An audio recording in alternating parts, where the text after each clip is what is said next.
Hoje eu quero continuar falando sobre batalha espiritual, sobre guerra espiritual.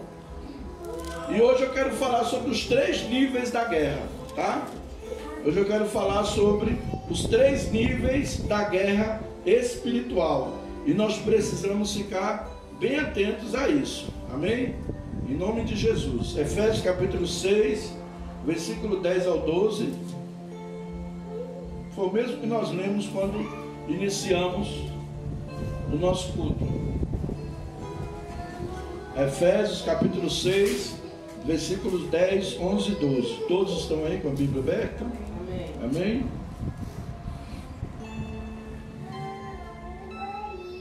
Posso ler? Amém? Quanto ao mais, sede fortalecidos no Senhor e na força do seu poder. Revesti-vos de toda a armadura de Deus, para poderdes ficar firmes contra as ciladas do diabo. Porque a nossa luta não é contra o sangue e a carne, e sim contra os principados e potestades, contra os dominadores deste mundo tenebroso, contra as forças espirituais do mal nas regiões celestes. Amém? Então a nossa batalha, ela é espiritual. Nossa batalha não é com as pessoas, mas é com o demônio que age na vida das pessoas. Infelizmente tem pessoas que dão lugar para eles, tem pessoas que tá apanhando, mas não abre os olhos, não enxerga e não muda. Então dá lugar, deu lugar, ele entra. Deu oportunidade, o diabo entra e faz a bagaceira. Ele não brinca não, né? Deus pede licença, Satanás não pede licença para ninguém. Ele faz a bagaceira na vida da pessoa. Amém? Então nós vamos ver aqui os 3 níveis de guerra espiritual. Os 3 níveis são: primeiro, o nível de solo. Existe a guerra que é feita no nível de solo, no nível baixo, né? No nível baixo. Existe a guerra que é feita no nível de ocultismo.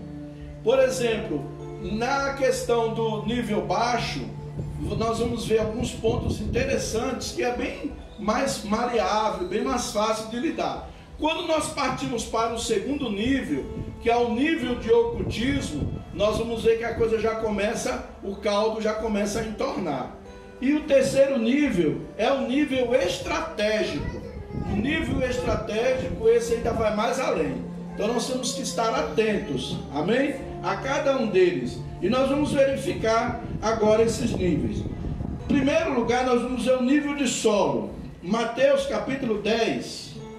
No Evangelho segundo Mateus, o capítulo 10, o versículo 1, 7 e 8. Ele diz assim, Mateus 10, versículo 1.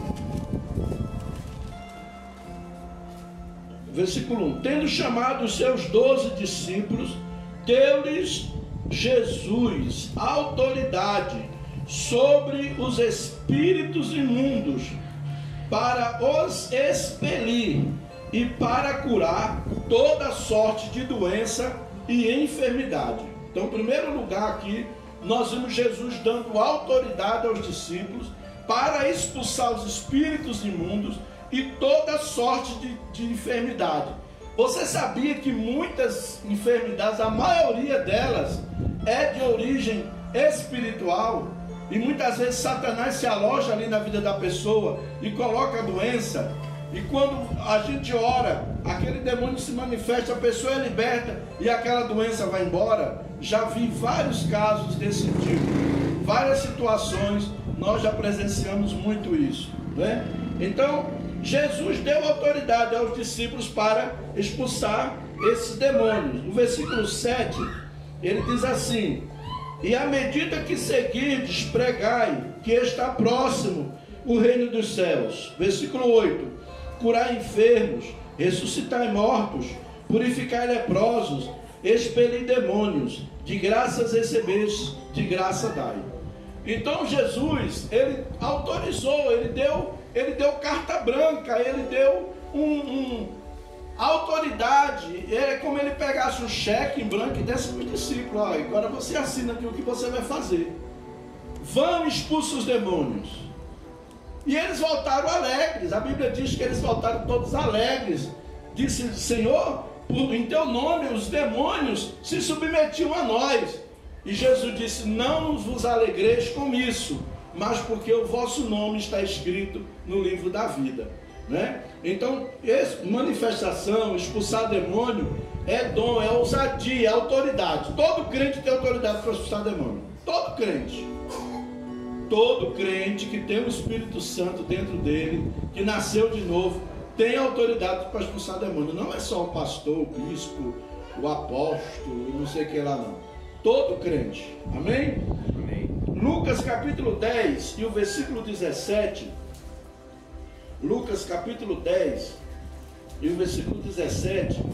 Ele ainda diz assim: então regressaram os 70 possuídos de alegria, dizendo: Senhor, os próprios demônios se nos submetem pelo teu nome. Está vendo aí? Os demônios que haviam ali se submetiam. Guerra no solo, quando nós guerreamos no solo, nós brigamos contra esses demônios que agem nos terreiros de macumba. Esses demônios, esses exus, essas pombagiras, esses demônios que agem no terreiro de macumba, nós expulsamos ele. É briga, é no solo. É briga no solo. Nós estamos brigando aqui no solo, entendeu?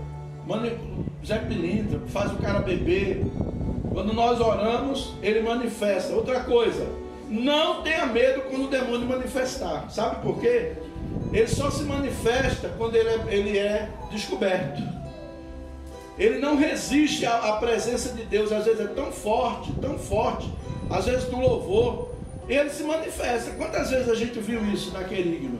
Na hora do louvor, o demônio manifestar. Numa célula, no grupo familiar, a gente estava reunido lá, né, Cláudio? Matinai. A gente estava reunido no grupo familiar, daqui a pouco, pô, pipocava um endemoniado. Gerson lembra disso também, né? Então, assim, o demônio, ele manifesta porque ele vai sair. Aí o crente que não sabe disso, pensa que o demônio manifesta e vai quebrar tudo. Vai quebrar se você deixar, se você correr, se você tiver medo. Isso é uma pressão que ele faz para dizer que pode mais do que você. Quando ele manifesta, é porque ele vai sair. É porque ele foi descoberto. O anjo de Deus está ali, né? Uma certa vez eu fui lá ali no Friburgo, junto com o Inácio, não sei se o Gerson estava junto comigo, e uma mulher, o demônio manifestou nela. Ele disse que estava acabando o casamento dela, e falou o que foi que ele estava fazendo, que estava acabando o casamento dela, e na hora fiz ele arrumar as tralhas dele e ir embora. Ele disse: não vou não, você não tem poder, mesmo assim. Aí eu falei: Jesus, eu quero que o anjo dê uma surra nesse demônio de 1 minuto. Eu vou contar no relógio 1 minuto, e esse demônio vai levar uma surra de 1 minuto só. Não foi de 10 não, foi 1 minuto. Aí daqui a pouco ela começou a endemoniar: ai, me tira daqui, ai, tá doendo. Aí eu deixei, eu digo: não, você disse que não tinha poder, então você vai ver agora, em nome de Jesus. Quando nós terminamos ali, que expulsamos o demônio daquela mulher, ela disse: ai, minhas costas estão coçando. Diante de Deus, eu digo isso eu tenho testemunho, eu tenho pessoas que presenciaram isso junto comigo, eu não estava só. Quando a mulher levantou as costas, estavam os vergões de chicote, parece que ela tinha levado uma surra, um chicote. Eu sei que não é estudo, mas deixa eu tirar uma dúvida rapidinho. O diabo, quando ele é descoberto, para ele sair, ele precisa manifestar? Ou ele pode sair sem ser manifestado? Não, ele manifesta quando ele é descoberto, para querer botar medo, para as pessoas não continuarem o processo de libertação. Mas não é obrigado a ser. Não, às vezes ele sai sem fazer barulho. Às vezes ele sai sem fazer barulho, né? Não precisa ele fazer barulho. Então nós vimos aí, né? No nível de solo nós temos aí os demônios, nós temos os tranca-rua, as pombagiras, os caboclos, os preto velhos, esses demônios tudinho estão aí. Eles estão tudinho. A pessoa é anjo de luz. Que anjo de luz? Conversa nenhuma, meus. Que anjo de luz? É 1/3 parte dos anjos que caíram dos céus, que perderam a sua glória, e aqueles se transformaram nesses agentes do diabo para destruir a vida das pessoas. Para destruir, né? E outra coisa, eles dão e depois eles dão com a mão e tomam com 2. Eu conheci uma mãe de santo que ela era famosona em São Paulo, lá e apaixonou-se por um camarada lá e ela fazia amarração para todo mundo. E ela disse, eu vou fazer uma amarração para esse cara. Foi fazer amarração para o camarada. Mas quanto mais ela fazia amarração, piorava. Ele batia nela, ele menosprezava, arrumava outra mulher, e aquela coisa passava na frente dela. E na última que ela foi fazer, que era um negócio bem pesado mesmo, ela desceu a serra e lá ela foi, capotou o carro e morreu com todos os trabalhos que ela estava levando para fazer lá na mata, para ir para o cara. Acabou ela morrendo. Entendeu? Então assim, o diabo ele é assim, ele engana. Ele pega a pessoa e ele engana. Uma vez eu estava num terreiro e uma senhora recebia uma entidade, e toda a entidade que ela recebia, aliás, todo mundo que ela consultava, melhorava de vida, prosperava financeiramente. Aí eu estava lá no terreiro, eu cheguei para ela, falei para o demônio assim, que estava incorporado nela, né? Falei assim, que ele chama de cavalo. Deus chama a gente de filho, de amigo, né? Meu servo. Lá ele chama de cavalo. Aí eu falei pro demônio assim, falei, olha, deixa eu te falar um negócio. Por que você não ajuda seu cavalo? A casa dela está quase caindo em cima dela. Ele soltou um palavrão lá e falou, eu quero que meu cavalo isso. Eu quero beber o sangue dela, não tem nada a ver com ela não. Você já pensou? Ele usa e depois ele esbagaça a vida da pessoa. Ele estraga. Então, é um engano. Esse negócio de espiritismo, umbanda, candomblé, é engano. É engano. Você pode querer dizer que não é, mas é um engano. A consulta a mortos é um engano, é pecado diante de Deus. Deus abomina, e quem procura isso aí se dá mal. Atos capítulo 8, versículo 7. Atos capítulo 8, versículo 7 diz assim: pois os espíritos imundos de muitos possessos saíam gritando em alta voz, e muitos paralíticos e coxos foram curados. Está vendo aí? Os demônios que seguravam a saúde da pessoa. A pessoa foi liberta e recebeu a cura. Eu já vi pessoas que estavam com cadeira de roda, e na hora que expulsou o demônio, a pessoa largou a cadeira de roda, porque era um demônio que estava ali, dominando a vida da pessoa.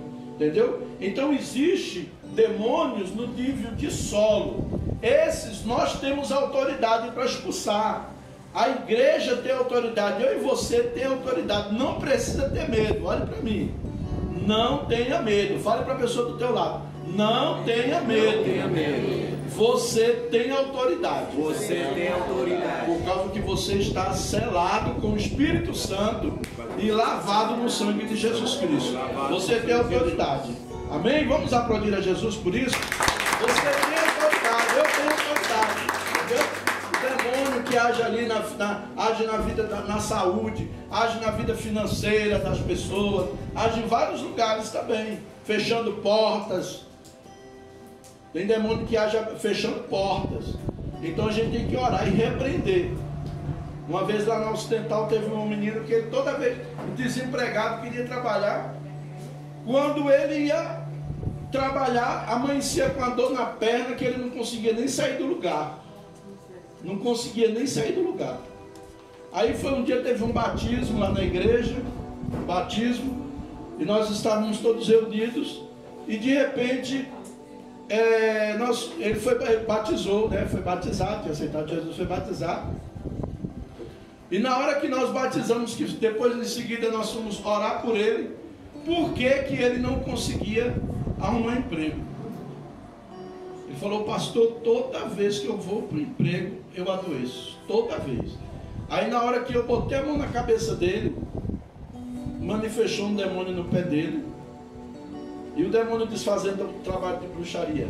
O demônio levantava a perna dele até aqui assim, ó. Ele sempre em pé, e o demônio pegava essa perna dele e levantava assim, ó, desfazendo o trabalho que fez na vida dele.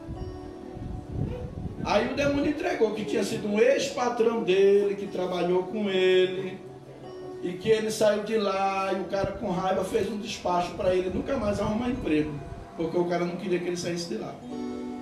Entendeu? Então existe esses negócios. A pessoa vai lá, vê seu casamento funcionando bem, vai lá, faz um despacho e faz um negócio lá e atrapalha a sua vida, seu casamento, atrapalha seus negócios, né? Então você tem que estar atento, tem que estar ligado para o quê?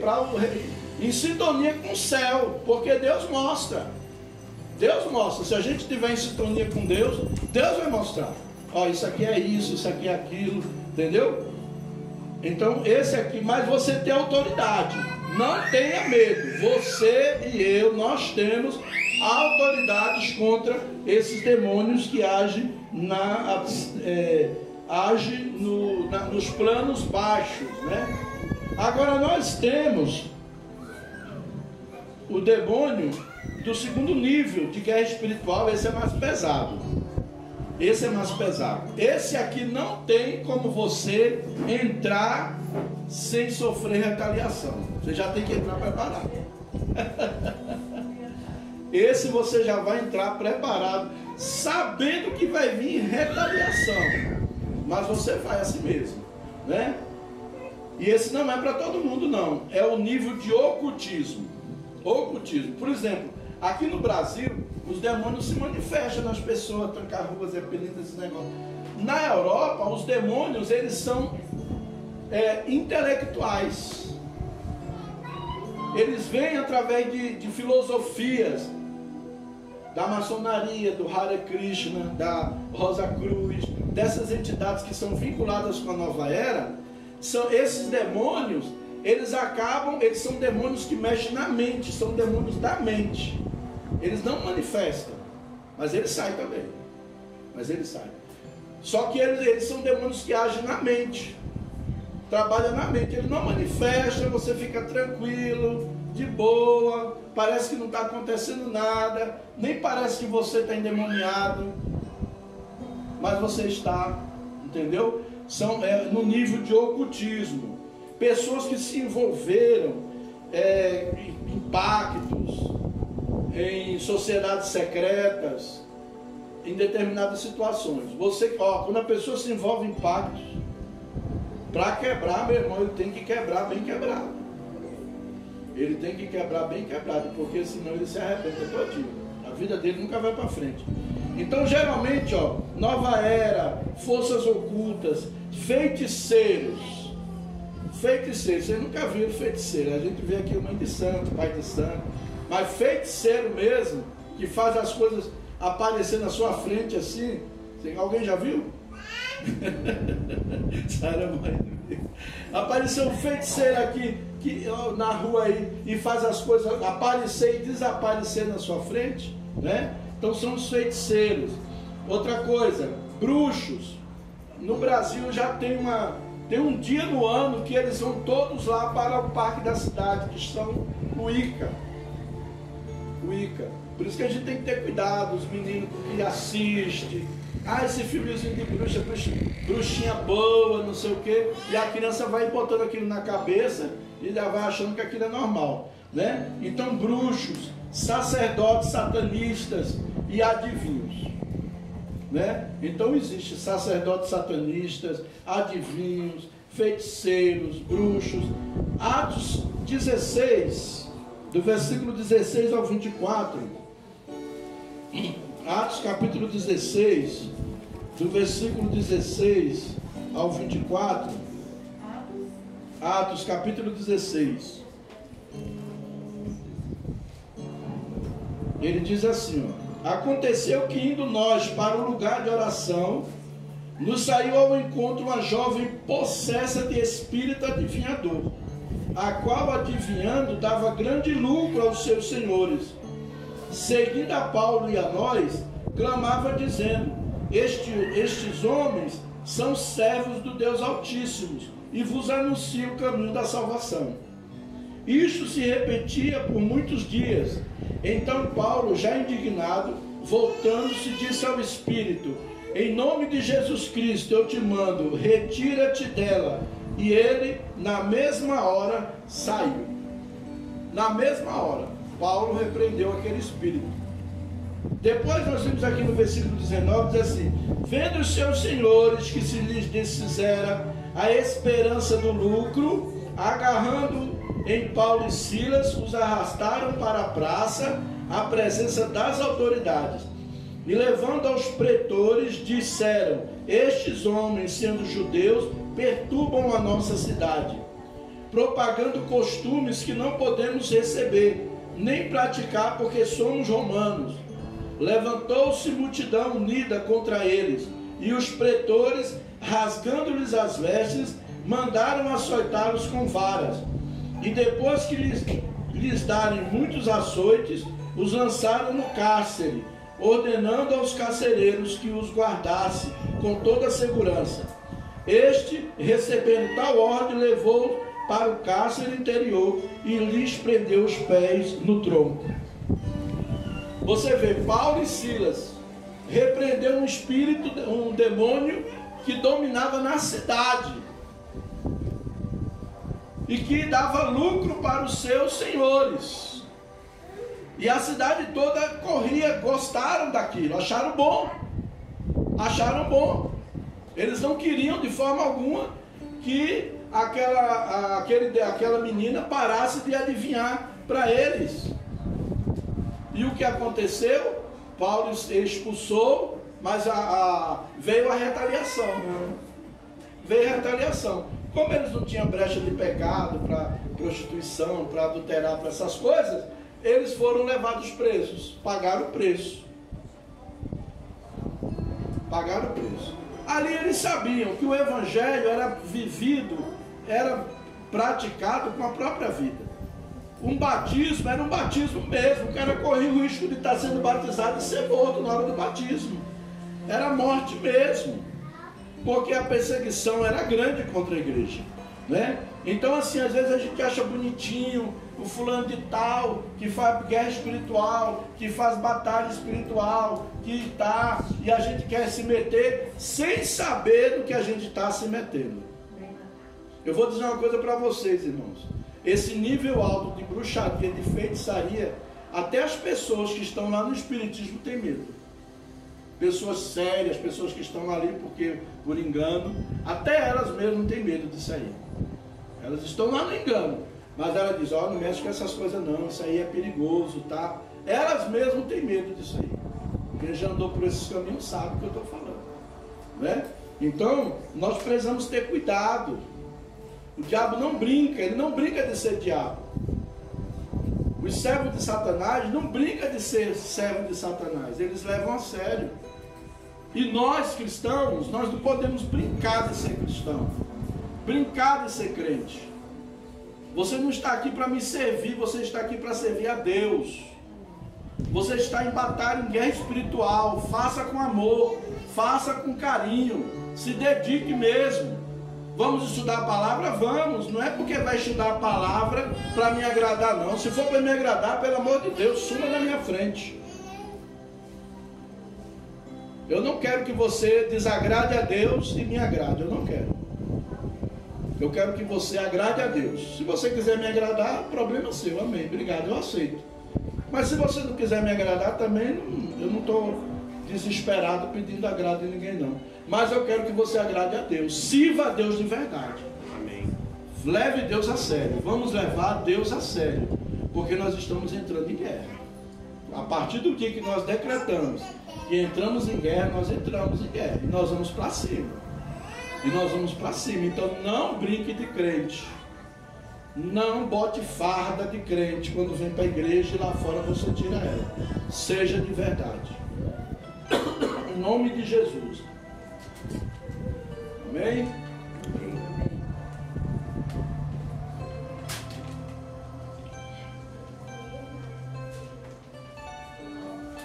Eu já vi muita gente se arrebentando porque não levou as coisas a sério. Nós precisamos. Lá no reino das trevas, eles dizem assim: nós vamos passar. O cara quer fazer sucesso, aí procura um pai de santo, uma mãe de santo, aquela ali. Aí ele diz: não, meu onde é isso aqui? Aí paga um valor altíssimo. Eles passam 21 dias no roncó, deitado, jejuando, bebendo uns sangue e erva. Só o que eles fazem durante 21 dias é um negócio podre mesmo. e tomando um banho à meia-noite, toma um banho do diabo, que é um negócio podre, horrível. Eu já tomei banho daquela porcaria. É super podre, é podre. Entendeu? As misturas que eles fazem, a pessoa toma banho para ser bem sucedido. Os servos, a Bíblia diz, o reino das trevas são mais prudentes do que os da luz. Isso mesmo. Então eu estou querendo chamar, eu estou chamando, todo mundo é responsabilidade, vamos agir com sinceridade, né? E sabendo o seguinte, eu não vou me meter numa área onde eu não fui chamado, aí não entro. Já vocês sabem que eu me arrebentei porque eu entrei numa guerra que não era para eu ter entrado. Eu entrei, não era daquela forma, eu estava indo muito bem, mas chegou um momento que eu queria ser bem demais, aí me arrebentei, né? Fui chamar o principado da cidade na minha mão, jamais eu deveria ter feito aquilo, e ninguém faça isso. A própria Bíblia diz que Miguel, quando contendia com o diabo sobre a sepultura de Moisés, ele disse o que? O Senhor te repreenda, né? E o Senhor te repreenda. Então, amados, a autoridade que nós temos está em Cristo, Cristo que nos dá autoridade, né? E nós estamos brigando com um ser amilenar, que veio, que conhece todas as artimanhas, né? O diabo para fazer uma vergonha para você daqui para ali. Você faz as coisas escondido, mas chega a hora que você é pego, não adianta. E o diabo faz você ser descoberto na frente de todo mundo. Que você, nossa, eu estava escondendo de fulano, mas está todo mundo agora sabendo. É assim que ele faz. Amém? E o terceiro nível de guerra é o nível estratégico. Esse aqui tem que ser com estratégia. Conforme nós lemos em Efésios, né, e outras referências, Efésios 6,12, ele se aplica a qualquer situação, quando ele diz aqui, porque a nossa luta não é contra o sangue e a carne, e sim contra os principados e potestades. Nós precisamos saber quem são esses principados e quem são essas potestades que agem. Primeiro nós vimos principados. A palavra grega para principados é arcas.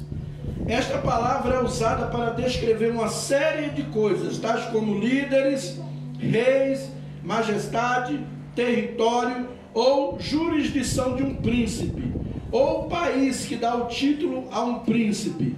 Assim vemos que esses espíritos reinantes estão designados para tomar conta de regiões, como nações ou cidades. Isto é esclarecido no livro de Daniel. Então, existem principados, potestades, são príncipes. Por exemplo, no Valparaíso tem um tipo de demônio, o chefe, o príncipe que domina no Valparaíso, já é diferente da ocidental. O nível de coisa, de tragédia que acontece no inferno, no Valparaíso, não são as mesmas que acontecem na ocidental. Na ocidental, se você não sabe, há um índice muito elevado de adolescente na prostituição. Na ocidental, mais do que aqui. Aqui tem também, mas lá é mais forte. Entendeu? Então, assim, os principados, potestades, a palavra grega é exousias, que traduzida quer dizer autoridades. Esta palavra nos diz que os demônios colocados sobre várias áreas ou territórios têm autoridade para cumprir qualquer ordem que venham receber. Jesus reconhece que seus seguidores precisam de autoridade e poder para combater o inimigo. Quando ele enviou os 12, eles foram todos equipados. Então Jesus, ele sabe disso. Existe o demônio chefe, mas existe um demônio que ele recebe uma ordem assim, ó, você vai ficar naquele lugar, você vai fazer isso aqui. Na hora que eu der a ordem, você faz. Existe isso no mundo espiritual. Dominadores. O que são dominadores? A palavra grega para dominadores deste mundo tenebroso é cosmocrátoras, que pode ser traduzido como príncipes deste século. Tal designação enfatiza sua intenção de controlar. Controladores, são controladores. Nas Escrituras, Satanás é conhecido como Deus deste século. 2 Coríntios 4, versículo 4, ele diz que o Deus deste século cegou o entendimento de quem? Dos incrédulos. Você pode estar na igreja, mas você é incrédulo às vezes, porque você está cego, você está se deixando cegar o entendimento, perdeu o entendimento das coisas de Deus. Por quê? Porque você está sob a ação do diabo. Ah, mas eu estou na igreja. Está na igreja. No Paraguai, tinha uma igreja fundada pela Assembleia de Deus aqui no Brasil. O missionário que plantou essa igreja caiu em adultério. Aí veio embora, tiraram ele, mandaram o outro para lá. O outro caiu também. Mandaram o outro caiu também. Todo pastor que ia para lá caía em adultério com a mesma mulher. O detalhe, com a mesma mulher. Com a mesma mulher. Aí teve um pastor que trabalhava com o ministério de libertação e foi para lá e foi orar por essa mulher. E quando orou por essa mulher, manifestou um demônio violento, bravo, e disse que a função dele era matar pastores espiritualmente, e que ele estava ali, e ela era ali, ela fazia um monte de coisa na igreja, estava ali na igreja, assim, sabe, aquela pessoa bem dedicada, tudo, fazendo coisas. Ela não era espiritual, ela não era de oração, mas ela era de fazer coisinhas assim, essas coisinhas era com ela mesma. Só que ela estava ali colocada, o demônio falou, nós colocamos ela aqui mesmo. Ela não é convertida, ela não é de vocês, ela não é do homem lá de cima. Eu coloquei ela aqui para destruir essa igreja. Entendeu? Então nem todo mundo que, né, a gente tem que orar para Deus trazer as pessoas e libertar logo. Amém? Então é sério, irmãos. É sério. Batalha espiritual não é brincadeira, não. Daniel, capítulo 10, versículo 13. Capítulo 10, versículo 13, 20 e 21. Estou já terminando. Daniel.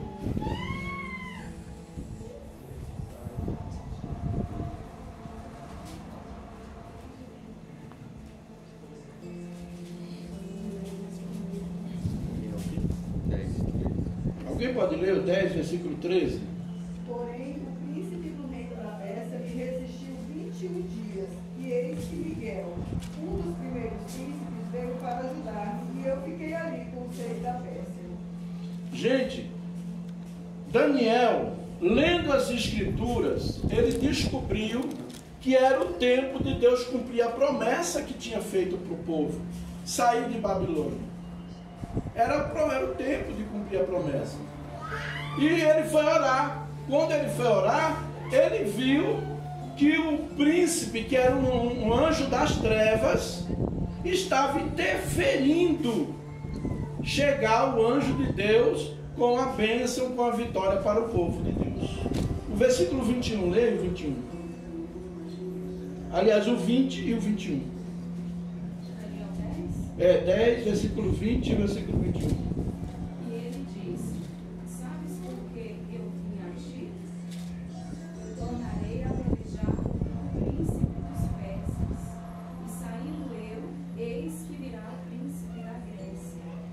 Mas eu te declararei o que está expresso na escritura da verdade. E ninguém há que esteja ao meu lado contra aqueles, a não ser Miguel, nosso príncipe. Está vendo aí? Miguel é o príncipe, é o anjo que briga, que peleja. Até hoje eles pelejam por Israel. É o anjo que está à frente do povo de Deus. Era Miguel. E o príncipe da Pérsia era um anjo do demônio, dos principados, querendo interferir, querendo atrapalhar. essa questão de guerra espiritual é séria.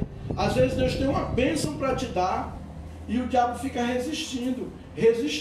Aí o que você tem que fazer? Ao invés de você ficar murmurando, xingando, botando a culpa nos outros, se rebelando, tem que se quebrantar, jejuar, orar. Senhor, arranca de mim tudo que não presta, tudo que te desagrada. Eu quero agora na tua presença. Eu sei que o Senhor tem vitória para mim e está tendo resistência. Por que essa resistência? Por que essa resistência? Às vezes a gente muda de cidade, muda de estado. Estou jogando direto não, viu? Mas eu estou falando a realidade. Às vezes a gente muda de cidade, muda de estado, muda de casa. Não resolve porque o problema está em nós, está dentro de mim. E eu tenho que resolver ele. Como é que eu resolvo? Vai buscar Deus. Se agarra com Jesus, faz que nem Jacó. Jacó, quando ele estava lá, foi trapaceado pelo sogro. Toda vez que ele queria sair para ser abençoado, o sogro armava uma preservada para ele, né? Deu a mulher errada, ao invés de dar a mulher que ele amava, deu a outra. Depois, na hora de sair, não quis deixar, e assim por diante. Mas teve uma hora que Jacó pegou a família, botou de lado, pegou os animais, os bens, pegou os filhos, botou todo mundo de lado e disse: agora é eu e Deus. É eu e Deus. E desceu para o Val de Jaboque.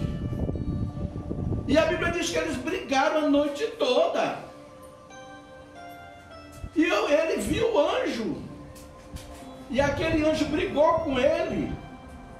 E eles brigaram de um jeito que o anjo dizia: me larga. Ele disse: eu não te largo enquanto não me abençoares. Me larga, eu não te largo enquanto não me abençoares.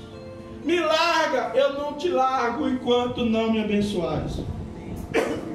Quantas vezes você já fez isso? Quantas vezes você já se atracou com o anjo de Deus? E disse para Deus: Deus, ou tu me abençoa ou me mata. Um dos dois. Eu estou aqui na tua presença. Eu já cheguei para Deus, teve um momento de eu tirar período de jejum assim, que eu digo: Deus, ou o Senhor me abençoa, eu vou morrer, porque eu não vou parar de jejuar enquanto eu não ver a minha vitória. Posso morrer aqui de jejum agora, cair estribuchando aqui, mas eu quero a minha vitória. Tem momentos que a gente tem que se agarrar mesmo. É guerra, guerra espiritual é isso. Por quê? Porque é a resistência. Tudo que é grande, preste bem atenção, tudo que é grande na sua vida, vai vir uma grande resistência. Toda grande resistência é anúncio de uma grande vitória. Amém. Fala para a pessoa do teu lado: toda resistência grande, Toda resistência grande é sinal é sinal de que tem algo de que tem algo bem maior do que a resistência que a resistência para a sua vida. para a sua vida. Receba, Receba. segure, aplaude a Jesus, aleluia! Em nome de Jesus. O diabo não vai resistir uma coisa que ele sabe que não vale a pena. Ele não vai fazer isso. Ele não vai fazer isso. Por exemplo, ele não vai resistir uma igreja de crescer, uma igreja que já está envolvida com ele mesmo. Ele não está nem aí, ele vai deixar crescer, porque está agradando a ele, fazendo tudo que ele quer. Tudo que ele quer. O diabo vai prejudicar uma pessoa que está com ele, gente? Não. Agora, quando você está lutando contra ele, quando você está querendo ensinar a palavra da verdade, vai sofrer resistência mesmo. Vai sofrer resistência. Porque você quer ensinar o evangelho como ele é, não como as pessoas gostariam que fosse. Ah, Deus é amor. Deus é amor, mas também você esqueceu que ele é fogo consumidor também? Ele é fogo consumidor. Ah, mas Deus matava no Antigo Testamento, no Novo não. Matou no Novo também. Matou Ananias e Safira, porque eles mentiram. Eles mentiram para o pastor da igreja, os dois juntos. Mentiram para Pedro. E os dois caíram mortos dentro da igreja. E eu já vi Deus matar pessoas. Já vi Deus matar pessoas. Eu já vi. Que é isso, pastor? Meu irmão, Deus é soberano. Ele faz o que Ele quer. Ele dá a vida e Ele tira a vida. A vida está na mão dEle. A vida está na mão dEle. Então nós temos que ter muita cautela, ter cuidado, né? E por último, Apocalipse 12 e versículo 17. Apocalipse 12 e versículo 17. Diz assim: irou-se o dragão contra a mulher e foi pelejar com os restantes da sua descendência, os que guardam os mandamentos de Deus e têm o testemunho de Jesus, e se pôs em pé sobre a areia do mar. Essa aqui, meus amados, essa é uma guerra que não é qualquer crente que pode entrar, e nem é uma guerra que uma igreja só pode entrar. Essa guerra aqui é uma guerra para limpar o céu mesmo. E essa guerra para limpar o céu de uma cidade só pode ser feita se todas as igrejas na cidade se unirem, jejuarem, se quebrantarem, os pastores juntos, a igreja junto. Aí nós vamos agora brigar contra o principado da cidade. Aí ele cai. Mas se o pastor for sozinho, acaba ele, acaba a igreja. Se for 2 pastores, acaba os 2. Porque é um nível bem elevado. Esse aqui é um nível de... já você está brigando direto com o próprio diabo, cara a cara com ele. Aí essa guerra espiritual não é com o diabo não, pastor? Não. Essa briga, essa guerra espiritual, todo dia que eu falei nesses 3 níveis, são com os agentes dele. Você sabia que cada demônio tem 70 falanges? 70 falanges. E cada falange tem 70 demônios que segue aquela falange. Por isso que manifesta um tranca-rua ali, manifesta outro não sei aonde. O diabo ele não é onisciente nem é onipresente. Ele trabalha em equipe. Ele tem falanges. Então, um tranca-rua de determinado raio, aquele tranca-rua do cemitério, segue aquela falange toda. Aí manifesta um aqui, manifesta outro ali. O único que está em todo lugar ao mesmo tempo, só tem um que está em todo lugar ao mesmo tempo, é Deus. Esse sim. Deus é onisciente, é onipresente e onipotente. Essas 3 coisas o diabo não é. Ele não é onipotente porque onipotente que tem todo o poder. Ele não tem todo, ele tem poder, mas ele não tem todo o poder. Ele não é onisciente porque ele não conhece tudo. Ele conhece até onde é permitido. E ele não é onipresente porque ele não está em todo lugar ao mesmo tempo. E Deus está em todo lugar ao mesmo tempo. Amém? Então vamos ficar de pé, vamos orar e vamos pedir a Deus: Senhor, se a minha vida tem alguma coisa que me atrapalha, tem alguma brecha, alguma coisa interferindo, eu quero te pedir que o Senhor arranque agora, que o Senhor me revele, me exponha, Senhor, me exponha, né? Me exponha, eu preciso ser exposto para ser tratado, em nome de Jesus, amém? Vamos orar nesse momento, feche os seus olhos, põe a mão no coração. Pai querido, em nome do Senhor Jesus, nós estamos aqui, Senhor, ensinando o teu povo, ensinando a tua igreja a guerrear, Senhor. Estamos falando de batalha espiritual. E eu quero pedir nesse momento, ó Deus, que o Senhor venha na vida de cada um. Eu quero pedir, Senhor, na vida de cada um de nós, que o teu Espírito venha agindo, venha revelando o nosso coração, porque nem nós mesmos conhecemos o nosso coração. E muitas vezes existem coisas nele que nós não vimos, que nós não percebemos. Então, Senhor, nós colocamos o nosso coração diante de Ti nesta manhã. Nós trazemos o nosso coração à luz e fazemos como ali no Salmo 139. Senhor, Tu me conheces e me sondas. Tu sonda o meu coração, me vira pelo avesso, mostra o que há dentro de mim. para que eu possa me render a Ti, Senhor, para que eu possa colocar na Tua presença, para que eu possa colocar na Tua mão, Senhor, em nome de Jesus, em nome de Jesus, eu te peço neste momento, Senhor, e agradeço a Ti, ó Pai querido, em nome de Jesus, em nome de Jesus, aleluia, glória a Deus, glória a Deus.